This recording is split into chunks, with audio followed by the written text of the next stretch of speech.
ఏమా, ఏంటి సంగతి? కాలం మనకు అనుకూలంగా ఉంది. సాకేత్ జైలుకెళ్ళాడు. మంగమ్మ హాస్పిటల్లో జాయిన్ అయింది. హార్ట్ అటాక్, సర్జరీ చేయాలట. నా నటన ఫలించింది. హాస్పిటల్లో ఎవ్వరూ అవసరం లేదు, ఈ ఊర్మిళ ఉంటే చాలు అంది. Very good. ఇంకో శుభవార్త. ఏంటిది? ఆస్తి దక్కించుకునే విషయంలో ఫెయిల్ అయ్యా అనుకున్నా. సీత కూడా తనే గెలిచాను అంది. సాకేత్ని ఎలా అయినా రక్షించుకుంటా అంది. కానీ రఘురామే ఫోన్ చేసి తను సైన్ చేసిన డాక్యుమెంట్స్ మీద సీతతో సైన్ చేయించిస్తానన్నాడు. అదతనికిచ్చి నిన్ను కలుద్దామని వచ్చాను. చాలా మంచి వార్త చెప్పావు. ఆ రఘురాం సీతంత తెలివైనవాడు కాదు. కాస్త నీతి నిజాయితీ ఉన్న మనిషి. ఆ పేపర్స్ ని చేతికి రాగానే ఆ మంగమ్మని తిరిగి ఇంటికి రాకుండా చెయ్యాలి, పైకి పంపెయ్యాలి. వాళ్ళు ఆ చావు గొడవలో ఉండగానే ఆ సాకేత్ని చావుకి దగ్గర చెయ్యాలి, ఉరికంబం ఎక్కించాలి. మంగమ్మని ఎలా లేపేయాలి? నేను చెప్తానుగా.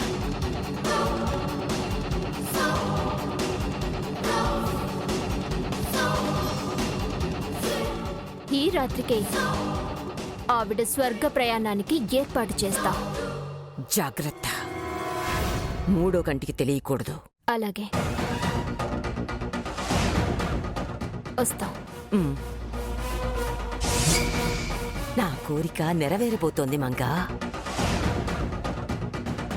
నిన్ను పాడ మీద చూడాలని ఎన్నాళ్ల నుంచో ఎదురు చూస్తున్నా.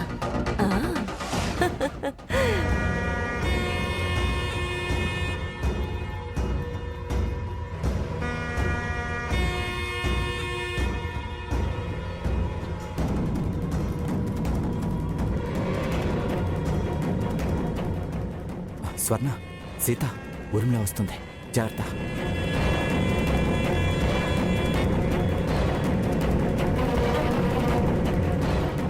నాకే వార్నింగా? మర్యాదగా నేను చెప్పినట్టు చెయ్యి. ఏంటి బెదిరిస్తున్నావా? భర్తగా ఆర్డర్ వేస్తున్నాను. సంతకం గురించి అయ్యుంటుంది. నేనెంత భార్యనైనా ప్రతిదానికి తలొంచాల్సిన అవసరం నాకు లేదు. ఏంటి ఎదిరిస్తున్నావా? నా మనసుకి నచ్చకపోతే ధిక్కరిస్తాను. సీతమ్మ గారు, నేను చిన్నదాన్నే కావచ్చు, పెళ్లి కాని దాన్ని కావచ్చు, కానీ మీరలా అనటం అంత మంచిది కాదమ్మా. ఏంటే మంచిది కాదు? అసలు మా ఫ్యామిలీ విషయం నీకెందుకే?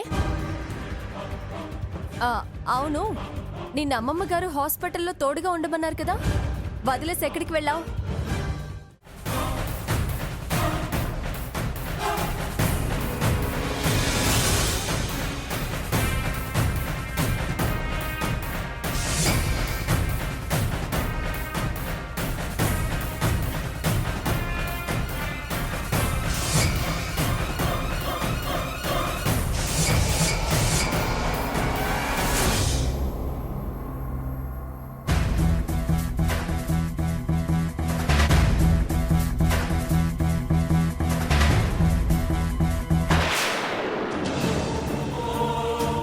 ఎవర్రా వాళ్ళు?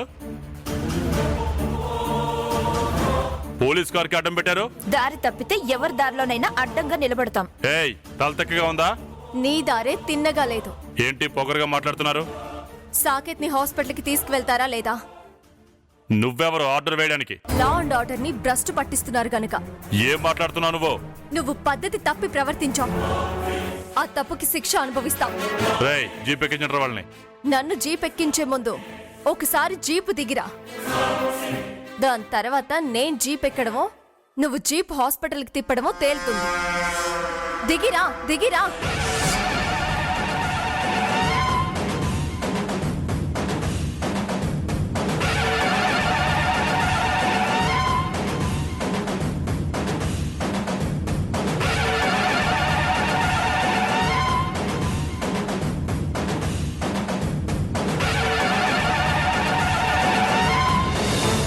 ఏంటి రికమెండేషనా? కాదు, నీ రియల్ యాటిట్యూడ్ ని రికార్డ్ చేశాను చూడు.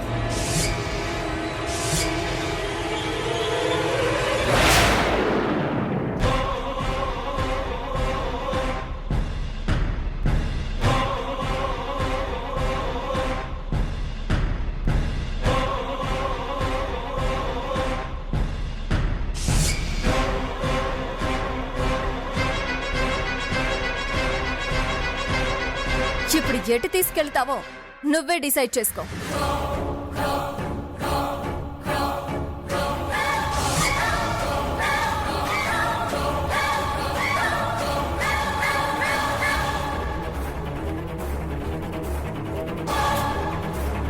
హలో అమ్మమ్మ, ఏంటి సంగతి? Happy news Urmila. నీతో వెంటనే షేర్ చేసుకోవాలనిపించింది, అందుకే చేశాను. ఏంటంత హ్యాపీ న్యూస్? సాకేత్కి ఉరి ఖాయం. అదేంటి ఇంకా కేసు విచారణకే రాలేదు? జడ్జిమెంట్ చెప్పేస్తున్నావు? జరిగిన సంఘటన అలాంటిది. ఉరిశిక్ష విషయంలో అనుమానమే అక్కర్లేదు. ఏం జరిగింది? ఇప్పుడే ఎస్ఐ ఫోన్ చేశాడు. ఆ సాకేత్ని జడ్జి దగ్గరికని బయటికి తీసుకొచ్చాడట. దారిలో కానిస్టేబుల్ మీద దాడి చేసినట్టు కేసు బనాయిస్తున్నారు. పోలీసులను కూడా కొట్టినట్టు కేసు క్రియేట్ చేస్తున్నారు. కేసు మీద కేసు. ఇక వాడి బ్రతుకు ఉరికంబానికే అంకితం. అసలే మర్డర్ కేసు, ఆ పైన పోలీసుల మీద దాడి. ఇంత జరిగాక నా జడ్జిమెంటు తప్పంటావా? 100% కరెక్ట్. నువ్వు నాకు టైంకి మంచి వార్త చెప్పావు.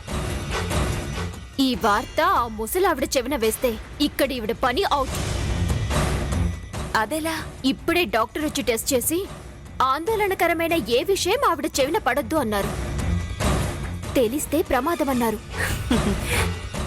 అలాగా? అయితే ఇంకా ఆలస్యం ఎందుకు?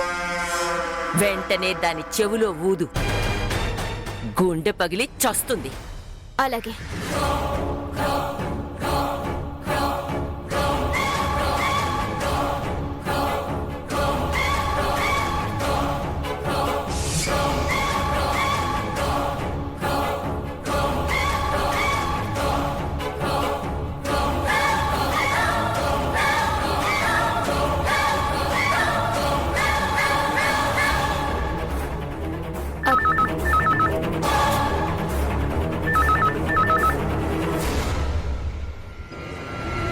హలో,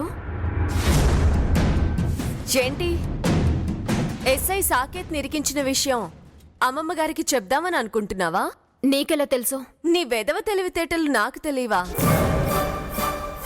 ఆ భాగీరథి ఫోన్ చేసుంటుందని నువ్వు బయలుదేరుంటావని నేను తెలుసుకోగలను.